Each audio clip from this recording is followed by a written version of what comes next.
आज की चर्चा को प्रारंभ कर रहे हैं। बोलो हनुमान जी महाराज की जय हो, बागेश्वर धाम की जय हो, दादा गुरु जी महाराज की जय हो। सुनो, सत्यनारायण जी की चर्चा सत्य से प्रारंभ होती है। अच्छा, इसको कई लोगों ने केवल कथा मान लिया है कि 5 अध्याय सुन लो, घंटिया बजाओ, बढ़िया पंजीरी खा लो हो गई सत्यनारायण। सत्यनारायण एक व्रत है। क्या है? बोलो। व्रत। व्रत का मतलब जानते हो? संकल्प लेना कि हम व्रत ले रहे हैं। हम लोग कहते हैं ना कि हमने व्रत लिया कि हम चप्पल नहीं पहनेंगे, पादुका पहनेंगे, खड़ाऊ पहनेंगे। कोई लोग कह देते हमने व्रत लिया कि हम इस नवरात्रि में अन्न नहीं खाएंगे, फल खूब ठूस ठूस के खाएंगे, कहते ना ऐसे। कुछ लोग कहते हैं हमने व्रत लिया है कि हम शरबत पिएंगे, तो ये व्रत है। उसी प्रकार सत्यनारायण भी एक व्रत है। बोले कौन सा व्रत है? बोले सत्य बोलने का व्रत ही सत्यनारायण है। जो सत्य बोलने का नियम ले ले, सत्य कहने का नियम ले ले, सत्य बोले, सत्य पर चले, सत्य की चर्चा करे, सत्य को सुने और सत्य को ही कहे, भले ही पृथ्वी डिग जाए, सब कुछ पलट जाए, सब बर्बाद हो जाए, पर सत्य ना छोड़े, वही नारायण का वास है। अयन माने होता है जल, जल में वास करने वाले जो नारायण है। बोले कहां? बोले जल में वास करने वाले, क्षीर सागर में वास करने वाले नारायण प्रभु तो हैं, लेकिन वो कहां वास करते? बोले जहां सत्य है वहीं नारायण रहते।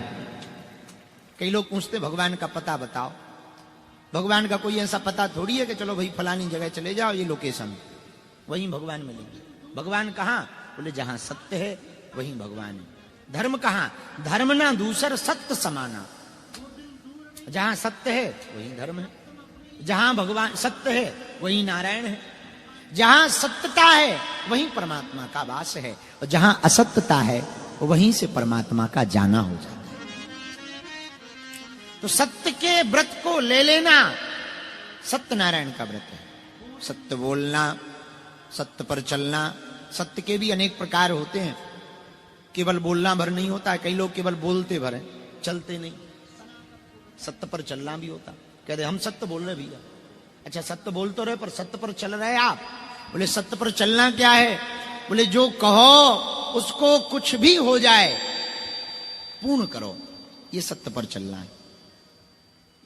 उन्हीं सत्यनारायण महाप्रभु का यह ग्रंथ है, स्कंद पुराण के अंतर्गत ये आता है। आज हम कुछ प्रश्न उठा रहे थे, तब पढ़ रहे थे, तो एक बात हमको याद आई, तो वो हम आपको सुना दें।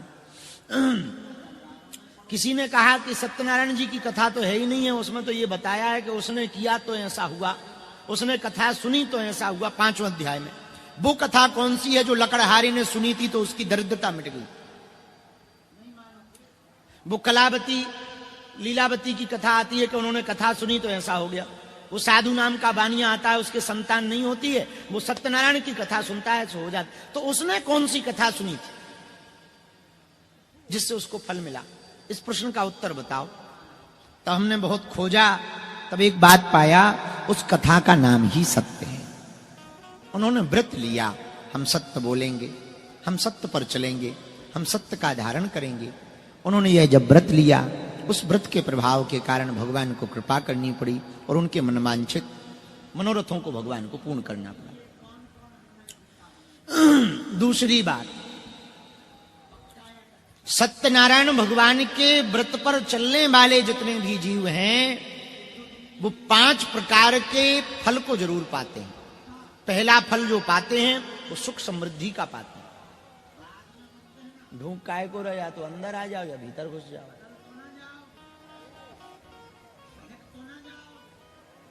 सत्यनारायण भगवान की व्रत को जो करते हैं वो 5 प्रकार का फल पाते हैं।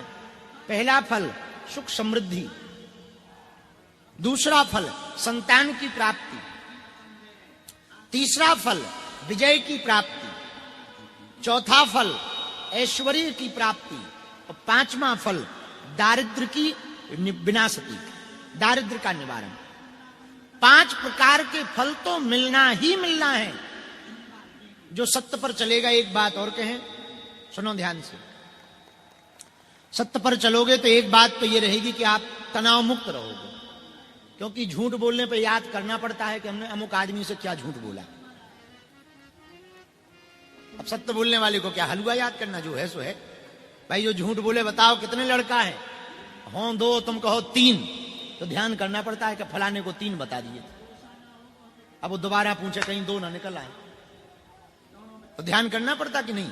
पर सत्य बोलो कि कई भाई कितने लड़का है, 2, सोते हुए भी कोई पूछे अरे कितने हैं, सो निकलेगा भाई 2 है। तो पहला फायदा तो यही है सत्य बोलने का। बोले क्या फायदा है? बोले पहला फायदा सत्य बोलने का यही है कि जो सत्य पर चलता, सत्य बोलता है, वो तनाव मुक्त रहता। दूसरा फायदा सुनो, सत्य बोलने वाले व्यक्ति पर कभी डाउट नहीं होता, संदेह नहीं होता है।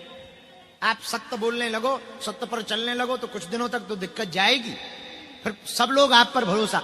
आप एक बार सत्य के बीच में झूठ भी बोल दोगे, वो भी सत्य मान लिया जाएगा। ये दूसरा फायदा है सत्य बोलने वाले व्यक्ति को। तीसरा फायदा सुनो, जो सत्य बोलता है उसको तीसरा फायदा, उसके वाणी से जो भी निकलेगा वो सिद्ध होकर के ही रहेगा, उसे वाक्य सिद्धि प्राप्त हो जाएगी। ये वाक्य सिद्धि क्या है? यही तो वाक्य सिद्धि है। लोग कहते ना फलाने महाराज ऐसा कह देते सो हो जाता। हमारे पास कल एक आदमी आए, महाराज आप कह दो हम पेपर में पास हो जाए। हम कहें ऐसे कैसे कह दो? अब पता लगे हम कह दें तुम पेपर में पास हो जाओ, तुम पढ़ो ना फेल हो जाओ, आफत हो जाएगी। तो हमें तब समझ में नहीं आया, लेकिन आज जब सुबह हम पढ़ रहे थे तब हमें बात समझ में आई। उसके दिमाग में ये विचार बैठ गया कि महाराज जी जो बोल देंगे सो हो जाएगा। तो हम विचार करने लगे भाई ऐसा होता है क्या? हमें तो खबर नहीं, ऐसा होता कि नहीं होता भगवान जाने, कि भगवान कर देते होंगे पूरी।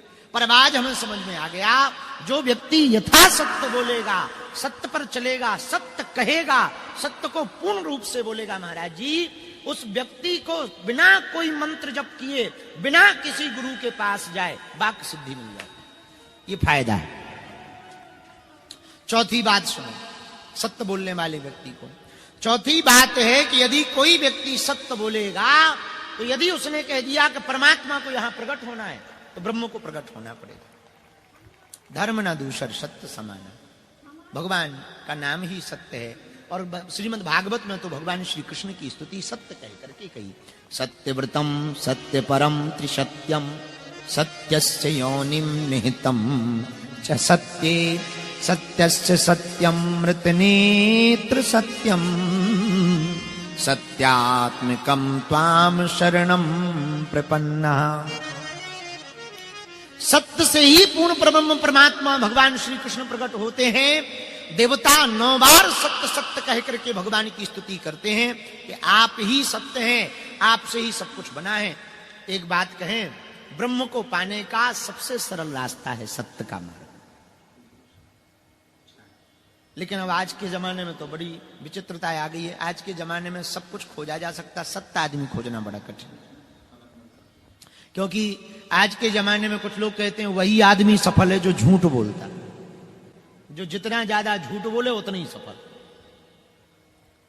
पहले के जमाने में लोग सफलता पाने के लिए मेहनत करते थे, आज के जमाने में लोग वायरल होते। तो जितना झूठ बोले उतना ही सत्य है। वो जो जितना झूठ बोले उतना ही महान है, उतना ही सफल है। तो हम आपको निवेदन करना चाह रहे, झूठ बोलकर आप संसार को, जगत को तो आकर्षित कर सकते हो, जगदीश को आकर्षित